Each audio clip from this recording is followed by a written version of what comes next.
2019 ఎన్నికల్లో సీదిరి అప్పలరాజు వర్సెస్ గౌతు శిరీష వీళ్ళిద్దరూ నేరుగా బరిలోకి దిగారు. ఆ ఎన్నికల్లో వైసీపీకి 51% ఓటు షేర్ దక్కింది. తెలుగుదేశం పార్టీకి 40%, జనసేనకు 4%, ఇతరులకు 5% ఓట్లయితే 2019లో వచ్చాయి. అంటే 2019 ఏపీ అసెంబ్లీ ఎన్నికల్లో పలాసలో వైసీపీ టికెట్పై సీదిరి అప్పలరాజు పోటీ చేయగా టీడీపీ నుంచి గౌతు శిరీష బరిలో నిలిచారు. టీడీపీకి స్ట్రాంగ్ హోల్డ్ అయిన పలాసలో వైఎస్ఆర్ కాంగ్రెస్ పార్టీ అభ్యర్థి సీదిరి అప్పలరాజు పోటీ చేసి గెలిచారు. 51% ఓట్లు సాధించారు. అలాగే టీడీపీ నుంచి పోటీ చేసిన గౌతు శిరీష 40% ఓట్లు మాత్రమే సాధించగలిగారు. ఇక్కడ జనసేన అభ్యర్థి 4% ఓట్లు తెచ్చుకున్నారు. అయితే రాష్ట్ర వ్యాప్తంగా జగన్ హవా, ఫ్యాన్ గాలి బలంగా వీయడంతో పలాసలో వైసీపీ గెలిచింది.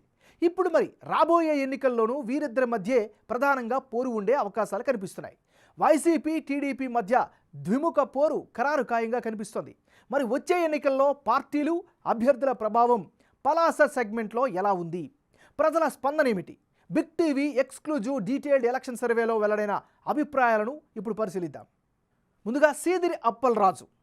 ఈసారి అప్పలరాజుకు కలిసి వచ్చేటటువంటి అంశాలేంటి? ముందుగా వైఎస్ జగన్ ఆశీస్సులు ఉండడమే ప్రధానమైనటువంటి పొలిటికల్గా కలిసి వచ్చేటువంటి ఫ్యాక్టర్. ఇక బీసీ కళింగ కమ్యూనిటీకి సంబంధించినటువంటి బలమైన సపోర్ట్ కూడా ఈయనకి దక్కే అవకాశాలు కనిపిస్తున్నాయి. ఆరోగ్య సమస్యలు ఉన్న వారికి ఆర్థిక సాయాలు చేశారు. ఇది వ్యక్తిగతంగా కూడా ఆయన్ని ఇమేజ్ని బిల్డప్ చేసింది. ఇవన్నీ కూడా ఈయనకి సంబంధించినంత వరకు ఉండే ప్లస్లు. మరి సీదిరి అప్పలరాజుకు ఉండే మైనస్ పాయింట్స్ ఏంటి? ప్రజలతో సరైనటువంటి సమన్వయం మాత్రం నెరపకపోవడమే ప్రధానమైనటువంటి మైనస్గా చెప్పుకోవచ్చు. మరోవైపు జీడిపప్పు రైతులకు సరైన మద్దతు ధర కల్పించలేకపోవడం కూడా ఈసారి ఎన్నికల్లో మైనస్ అయ్యే అవకాశం కనిపిస్తోంది. వంశధార లిఫ్ట్ ఇరిగేషన్ నుంచి చివరి దాకా సాగు నీరు అందిస్తామని చెప్పారు, కానీ అందించలేకపోయారు. ఇది కూడా ప్రధానమైనటువంటి మైనస్గా చెప్పుకోవచ్చు. ఇది అప్పలరాజుకి సంబంధించినంత వరకు ఉండే పాజిటివ్స్, నెగిటివ్స్. తెలుగుదేశం పార్టీ నాయకురాలు గౌతు శిరీష. మరి గౌతు శిరీషకు అనుకూలమైనటువంటి ఫ్యాక్టర్స్ ఏంటో పరిశీలిస్తే తెలుగుదేశం పార్టీ సంప్రదాయ ఓటర్లు బలమైనటువంటి మద్దతుగా నిలుస్తున్నారు. ఇది ఆమెకు ప్రధానమైనటువంటి పాజిటివ్గా చెప్పుకోవచ్చు. మరోవైపు తండ్రి సుదీర్ఘ రాజకీయ వారసత్వం కూడా ఆమెకి ఖచ్చితంగా పాజిటివ్ ఫ్యాక్టర్గా చెప్పుకోవచ్చు. ఇక గత ఎన్నికల్లో ఓడిపోయినటువంటి సానుభూతి కూడా ఈసారి కలిసి వచ్చే అవకాశం ఉంది.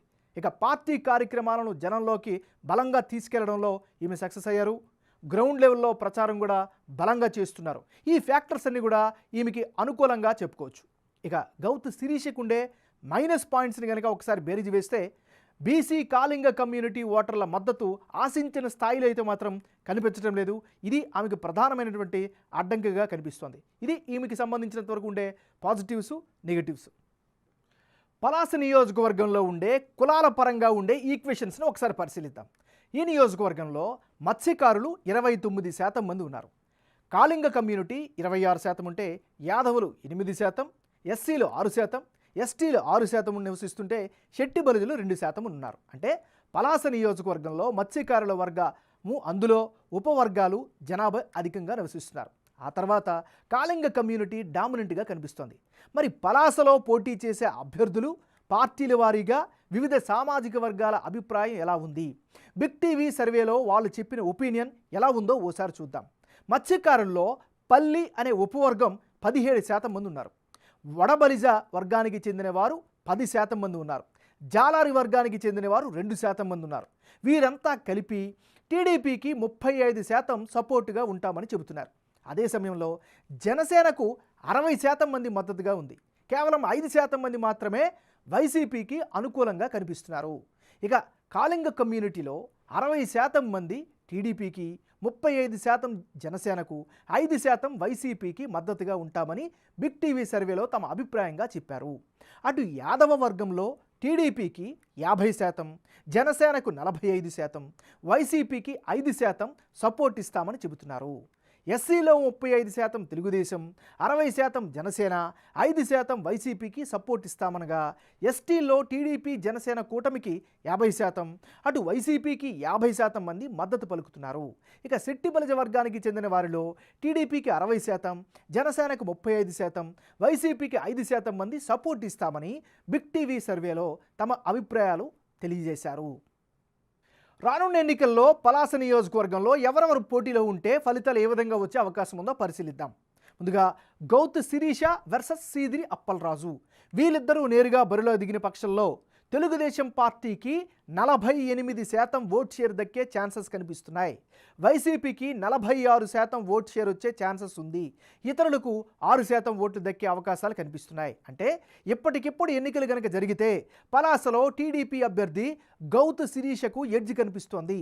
మొత్తం 48% ఓట్ షేర్తో గెలిచే అవకాశాలు ఎక్కువగా ఉన్నట్లు బిగ్ టీవీ సర్వేలో తేలింది. అదే సమయంలో వైసీపీ అభ్యర్థి మంత్రి అయిన సీదిరి అప్పలరాజుకు 46% ఓట్లు వస్తాయని ప్రజలు తమ అభిప్రాయంగా చెప్పారు. ఇతరులు 6% ఓట్లు దక్కించుకునే ఛాన్సెస్ అయితే పలాస నియోజకవర్గంలో కనిపిస్తున్నటువంటి పరిస్థితి.